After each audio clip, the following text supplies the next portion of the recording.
Calon Arang. Tarian ini melambangkan kualitas hidup antara kebaikan dan kejahatan yang ada di dalam diri manusia.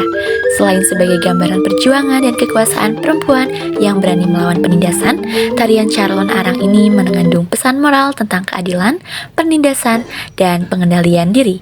Filosofi lain adalah pentingnya keseimbangan dan harmoni antara manusia dan alam, serta pengakuan terhadap kekuatan spiritual dan magis dalam budaya tradisional. Hari ini kita akan ngebahas salah satu tarian dari kota Bali yang terkenal banget dan super ikonik yang penuh misteri, yaitu Calon Arang.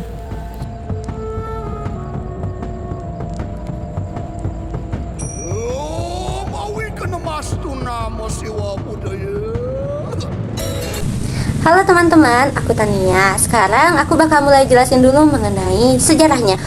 Penasaran kan? Oke, jadi gini teman-teman. Perempuan Calon Arang adalah salah satu pertunjukan drama tari tradisional Bali yang sangat sakral. Ini bukan hanya untuk hiburan loh, tapi untuk kegiatan ritual juga. Cerita yang diangkat merupakan legenda kuno mengenai pertarungan antara kebaikan dan kejahatan. Menarik bukan? Nah, sebutan Primbon itu merujuk pada teater rakyat Bali yang menggabungkan tarian dan musik gamelan. Dan siapa tokoh utamanya?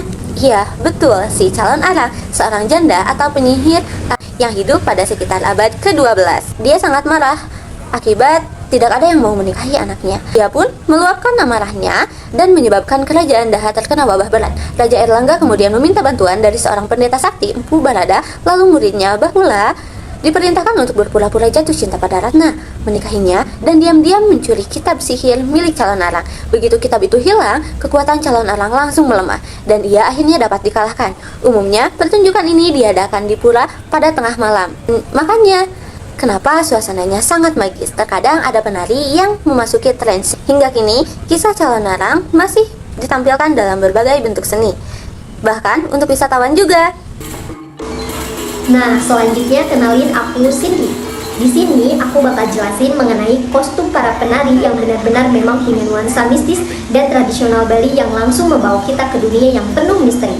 Nih ya, dari warna yang mencolok, aksesoris yang beragam namun tetap teratur, dan setiap karakter memiliki tampilannya yang berbeda, sehingga dari kostumnya sudah bisa terlihat mana yang memiliki energi cerah dan mana yang memiliki energi gelap. Misalnya penari Calon Arang terlihat memiliki kostum yang lebih sakti dan misterius kan, dengan banyak ornamen yang membuat auranya terasa sangat kuat.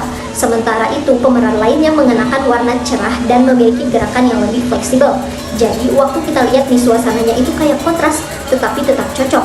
Memang pada dasarnya kostum ini tidak hanya sekedar dipakai, tapi juga memberi petunjuk untuk penonton mengenai gimana sih karakter dan suasana dari cerita Calon Arang ini. Oke teman-teman semuanya, sebelumnya kenalin dulu. Di sini aku Laira Rafinska yang akan melanjutkan menjelaskan dalam mengidentifikasi tarian Calon Arang ini. Teman-teman bisa nebak gak sih selanjutnya kita ini bakal bahas apa sih? Coba tebak. Yes, betul banget. Ada yang betul, ada yang salah ya. Jadi kita itu pada kali ini akan membahas tentang musik pendukung dalam Primbon Calon Arang ini, yang bisa diibaratkan nih kayak musik pengiring itu jiwa kedua dari pertunjukan ini. Kenapa sih bisa kayak gitu? Karena kalau misalnya teman-teman nonton ya, kalau waktu musik itu baru banget diputar, suasana mistisnya itu langsung terasa dengan irama gamelan yang berfluktuasi. Jadi ngebuat kita yang nonton ini jadi hanyut masuk ke dunia yang penuh dengan energi magis. Terus juga kalau misalnya kita perhatiin lagi nih ya, waktu kita nonton, tempo musiknya ini tuh nggak sembarangan, jadi kayak beradaptasi sama suasana setiap adegan. Jadi kalau misalnya setiap adegannya menegangkan ya, musiknya juga pasti jadi cepat, terus juga ngebuat yang nonton itu merinding. Tapi sebaliknya kalau misalnya adegannya itu lembut atau lagi kayak ritual, musiknya itu dapat melamban atau ngawang gitu, seolah-olah ngebawa kita itu ke dimensi lain, bener gak sih? Terus yang nambah membuat aku terkesan waktu nonton tarian Calon Arang ini itu, setiap nada dari gamelan itu kayak punya arti tersendiri gitu. Ada yang menggambarkan kekuatan, kemarahan, hingga aura kelam dari Calon Arang ini. Jadi musik dari penggiring ini tuh bukan cuma sekedar latar belakang, tapi kayak emang bener-bener mempengaruhi emosi dari para penonton. Intinya musik ini tuh berhasil menghidupkan pertunjukan dengan dramatis dari tarian Calon Arang ini, sehingga sebelum karakter muncul juga itu kita tuh bisa ngerasain suasana dan musiknya itu terlebih dahulu gitu loh teman-teman. Selanjutnya ada aku, Melanie. Untuk properti yang digunakan di Primbon Calon Arang ini benar-benar luar biasa. Setiap itemnya itu punya energi tersendiri yang membuat adegan semakin dinamis. mulai dari kain panjang, perisai, senjata tradisional, sampai ke hiasan ritual yang waktu kita lihat sebetulnya sederhana, tapi punya aura yang sangat kuat. Waktu penari bergerak, properti itu tidak hanya dibawa saja atau buat hiasan, tapi menariknya itu digunakan untuk meningkatkan suasana supaya kita yang menonton juga semakin dalam. Ada saat di mana properti digerakkan dengan cepat, yang langsung membuat penonton merasakan seolah kita yang nonton ini di dalam gelombang energi di atas panggung. Lalu, terdapat juga properti yang digunakan dalam adegan sakral. Nah, yang satu ini menciptakan suasana hening namun terasa dalam seolah ada kekuatan gaib. Secara keseluruhan, memang properti dalam pertunjukan ini bukan sekadar tambahan, tapi juga punya fungsi sebagai alat untuk memperkuat cerita calon arang agar semakin terasa hidup, mistis, dan totalitas. Pada dasarnya, tanpa properti ini, pertunjukannya hanya akan jadi tarian biasa kan? Namun, dengan adanya properti, kesannya lebih terasa wow. Langsung berubah menjadi suatu pertunjukan yang membuat penonton tercengang pastinya. Akhir ada aku, Yuliana. Teman-teman semua, di sini aku bakal bahas hal yang emang jarang banget kalian perhatiin deh kayaknya, yaitu ada pola lantai di Pelabuhan Calon ini yang benar-benar luar biasa.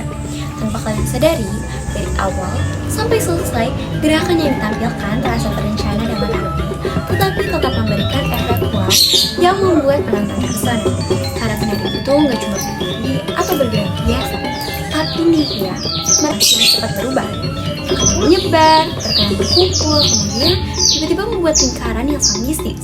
Nah, yang paling menarik, pola lantainya itu bisa mencerminkan suasana cerita.